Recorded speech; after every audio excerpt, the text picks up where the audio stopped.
لا يكلف الله نفسا إلا وسعها، لها ما كسبت وعليها ما اكتسبت.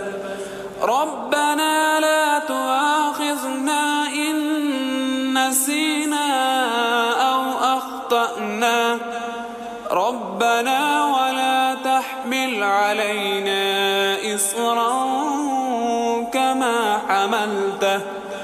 كما حملته على الذين من قبلنا، ربنا ولا تحملنا ما لا طاقة لنا به، واعف عنا واغفر لنا وارحمنا، أنت مولانا فانصرنا على القوم الكافرين.